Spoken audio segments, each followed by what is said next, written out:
In this screencast, we'll enable our user to join a chat room. As an overview, the process involves clicking on a chat room link on the rooms page, which redirects the user to the chat route. The chat route serves the chatroom.ejs file. Once this file loads up, we want to join the chat. To understand this process further, SocketIO enables us to create a unified pipeline either using WebSockets or long bowling AJAX between the client and the server. The client being the web pages that are being served. You've already seen the implementation of namespaces, which enable us to define discrete pipelines within this one gigantic pipe.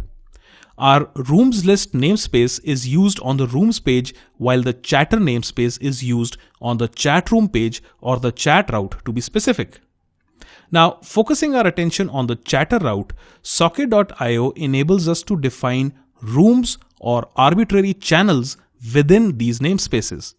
Think of these as further divisions of the namespaced pipelines. Each room can have an ID that we can assign, and then all communications can be piped discretely using these room IDs. This is a fantastic feature because while namespaces can define specific pages or routes, the ability to define rooms or channels within a namespace allows us to offer a number of discrete features, all operating on a single page, isolated from each other. Imagine a stock market dashboard where every indicator display can use its own room level pipe such that all data doesn't need to mishmash into one huge JSON object. In our app, every room that we will create will carry its own ID and will operate on its own room channel. This will allow several people to chat across multiple chat rooms where the conversations are isolated and private to that room. The process for a user to join a chat room will be as follows.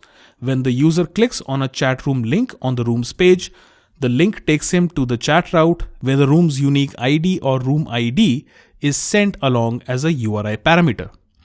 Based on this room ID, we will first search the app.locals.chatrooms array to find this chat room.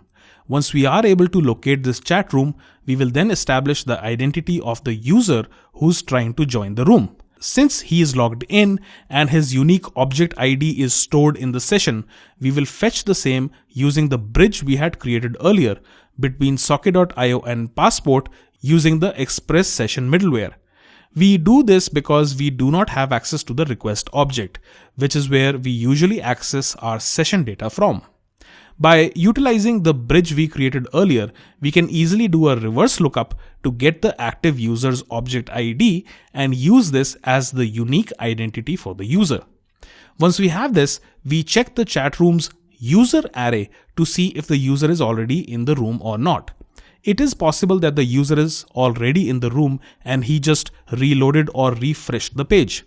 In this case, if the user exists, we first purge him from the array and then add him afresh with the current socket ID, which SocketIO assigns internally, and the user's object ID, name, and profile pic URI. Do note that the socket ID changes on every connection. If the user disconnects and reconnects or reloads the page, then the socket ID is also refreshed and bears no historical connection to the user's previous socket ID. This is why we need to make the user rejoin the room if the page was reloaded or if a connection was restored. Alternatively, if the user does not exist in the array, we insert him into the chat room's user array and we then finally make him join the room's discrete channel, which is what SocketIO will use to get messages to and fro and within the confines of the chat room. I would urge you to watch this video a couple of times to get the hang of this process and the implementation that follows. This and the following few lectures form the core functionality of this app, and it would really help watching these a couple of times to establish basis and workflow. If you're still confused about a certain process, then please feel free to get in touch with me and I'll be happy to assist and explain the process further.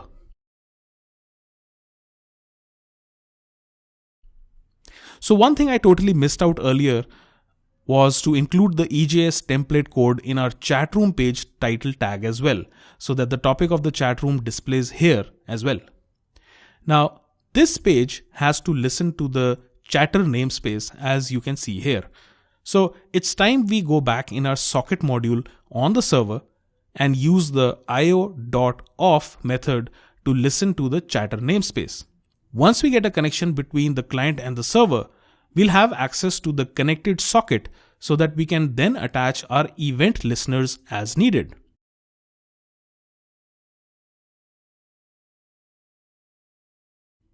So clearly, when the chatroom.ejs page loads up in the browser, socket.io on the client will connect to socket.io on the server.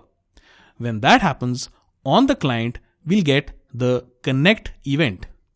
When that happens, the first thing we'll do is use socket.emit to send an event called join back to the server. When doing so, we'll also send back the room ID, the user variable, which essentially is the name of the user, and the profile pic URI, which is stored in the user pic variable. I'm using the object literal shorthand notation as you've done several times by now in this example. So we are sending a key called room ID that has a value stored in a variable of the same name, and this applies to the other two keys as well.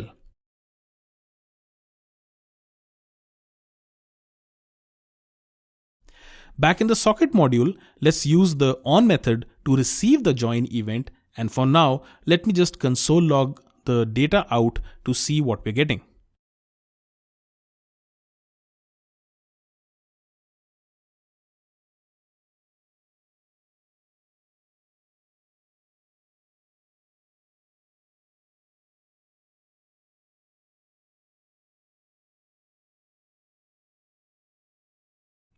So the moment we enter a chat room, you can see that we are indeed receiving an object on the server with the ID of the room, the current user's name, and the profile pic URI. Passing data like this is faster and requires no calls to the database. You can, of course, create a workflow where only the user ID is passed and the rest of the profile data is actively fetched from the server. This way, however, we are just reducing the number of database calls. At the same time, this is a contrived example for the purposes of an easy explanation and is obviously not going to be very secure. Alright, there are two things we want to do now. We want to add the user to the room, and once that is done, we want to get an updated list of users and their profile data for that room so that we can update the list of users for all active users who are connected to that particular room. For this purpose, I'll create a variable called userslist, which will make a call to a helper method that we'll write called add user to room. We'll pass in the all rooms, the data object that you just saw on the console, as well as a reference to the active socket which is calling this method. We need these three inputs to the function because we want to update the rooms object in the all rooms store, which actually updates the app.locals.chatrooms array, and for that we need the user data as sent by the user in the join event, and we'll also fetch the user's object ID which is stored in the session because we want to store that as well. So let's head into the helpers module now and let's scaffold out this function.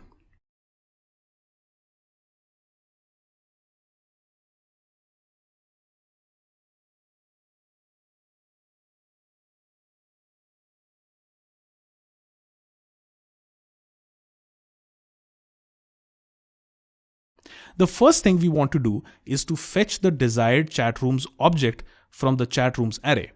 For this purpose, we'll create a variable called getRoom and we'll repurpose a helper we wrote earlier called findRoomById.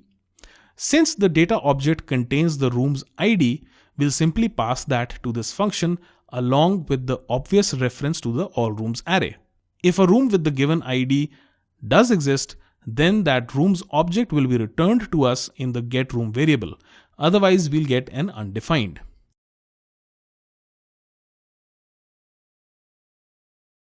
So if the getRoom is not undefined, then we are ready to proceed forward as planned. Next, we want to fetch the active user's object ID, which is used by our session mechanism. This is what is stored in the session cookie, and we can use this as a unique identifier for our user in a chat room. We cannot use the socket ID as that changes the moment a user reconnects or reloads the page, and we cannot really rely on the name and the profile pic elements as well. So the best way out is to fetch the active user's object ID or user ID as we call it. For this, I'll create a variable and we'll access socket.request, which will provide us with the request stream here. And then we'll access a key called session, within which we get access to another element called passport, which ultimately provides us with the user object. This is quite similar to the request.user or req.user object that passport provides us for use in our router. However, we are not in the routing mechanism, and we do not get ready access to the request stream here in this module. Fortunately, this is made possible due to the bridge we created a while back using the Express Session middleware. This enables us to look up session-based keys on the request stream that SocketIO provides to us using socket.request. Once we have this, this will be our primary key of sorts for looking up users in the chat room's user array. So let's first look up a given chat room's user array to see if this user exists in the room or not. If the user reloads the page, then before enabling him to join the room again, we have to check and see if he was already in the room or not. So let's access getroom.users for the users array, and we'll use findIndex to see if a user's user ID key matches up with our active user's ID as resolved from passport just now.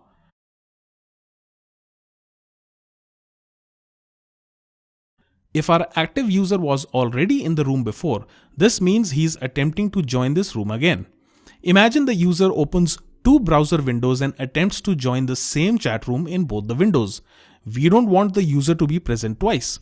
So if our check user variable resolves to anything above -1, it means our user does exist and we must purge him first. This is done by accessing the users array and using the standard JavaScript splice method to remove this user's profile. The check user will resolve to the index number of the user's object in the array. So by providing this index number to the splice method, we are asking splice to remove an item from the user's array with the index number equal to whatever check user resolves to, and we want exactly one element to be removed. So once we have removed a possible duplicate entry for our active user, we'll just insert this user into the users array like so.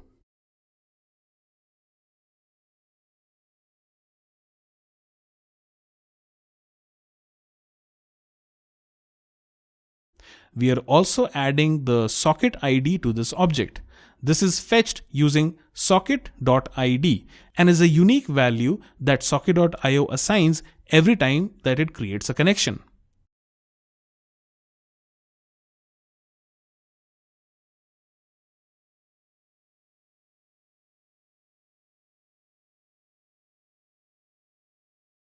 While this will serve the purpose of rendering the list of active participants on the chat room page, we will have to make this user join the room's channel.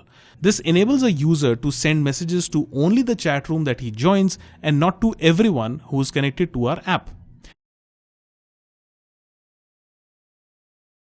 This is done using the socket.join method, which accepts a unique identifier for creating the room's channel. We are thus using the room's ID for this purpose. Finally, we'll return the room's object since we have updated the user's array here.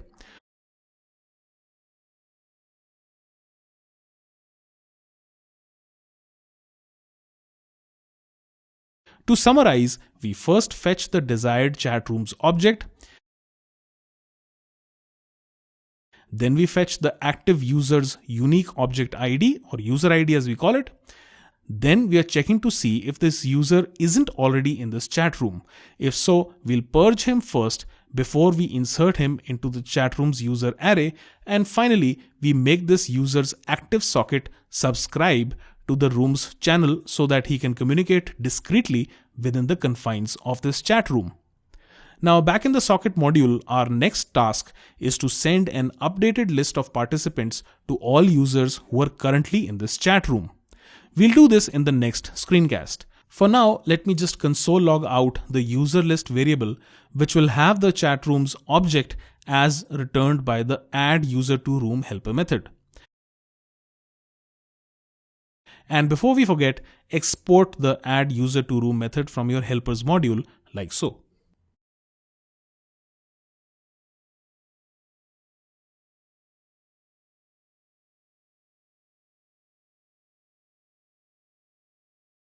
Now when we log in and enter a chat room, you can see that room's object on the console like so. Notice how the users array for the room contains an object that describes the currently logged in user. I'm sure you found this process rather complicated. Therefore, I would urge you to watch this video a couple of times to get a hang of this process.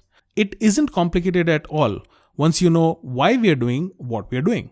If you still find the process confusing, please write to me directly and I'll help you detangle it to the best of my abilities. If you're confident to move on, hop over to the next screencast and let's see what we've got.